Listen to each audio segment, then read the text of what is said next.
E.V. Ramasamy Naikar, or EVR, often hailed as a social reformer and rationalist, built his worldview around an intense opposition to Brahmins and Hinduism, a system he viewed as tyrannical and caste-ridden. His disdain for Gandhi, the Congress party, so-called Aryans, and the Sanskrit language stemmed from this core belief. Influenced by colonial theories like the discredited Aryan invasion theory, EVR saw Brahmins as cultural and political enemies, leading him to reject Hinduism and India itself as products of Brahminical oppression. Here are a few instances where his anti-Hindu and anti-India hatred was out in the open. Plotting with the Muslim League.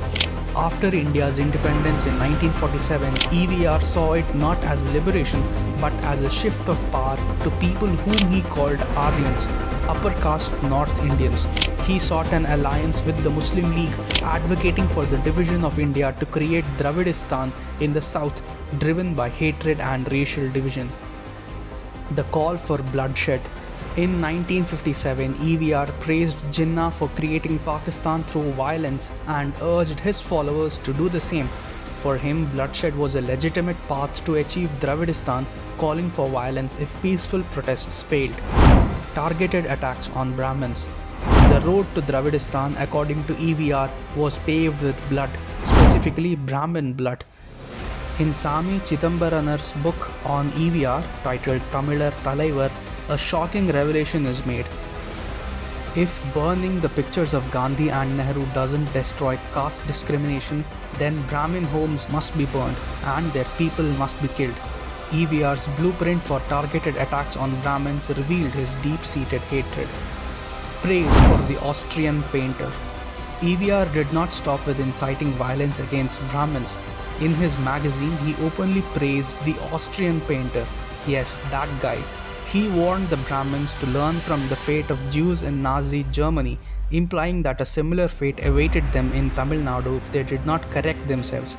Even after the fall of the Third Reich, EVR's speeches were laced with the same vile threats. In EVR's mind, the Brahmins were the Jews of Tamil Nadu, and he had no qualms about where that road led. Contempt for scheduled castes. Despite claiming to champion the downtrodden, EVR's response to the 1968 massacre of 44 scheduled caste women and children by non-Brahmin landlords was callous. He declared that workers should learn to live with the wages they get. His concern was not for the oppressed, it was for maintaining a status quo. Division among castes.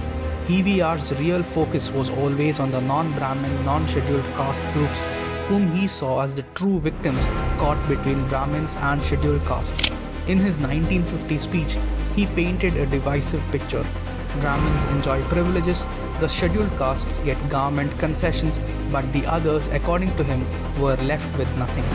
His rhetoric was designed to deepen divisions, pitting caste against caste rather than uniting society in a shared fight against injustice. Attacking Tamil literature.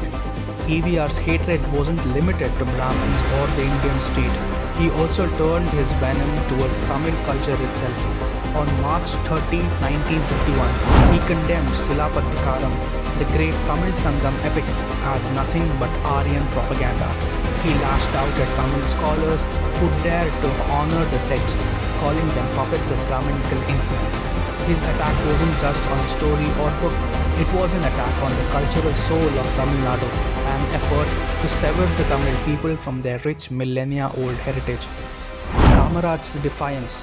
In contrast to EVR's divisive ideology, Tamil leader Kamaraj rejected his anti-Hindu rhetoric. Kamaraj argued that the Dravidian movement harmed Tamil society, recognizing that unity, not hatred, was the path forward. E.V. Ramasamy's legacy is not how the Dravidianists present it today. It is a legacy tainted by anti-Hindu attacks, where calls for rationalism hid violent extremism, and where hatred towards Brahmins eclipsed any genuine concern for social reform. The story of EVR is not just a chapter in Tamil Nadu's history, it is a warning of what happens when ideologies born from hatred, division and violence are allowed to grow unchecked.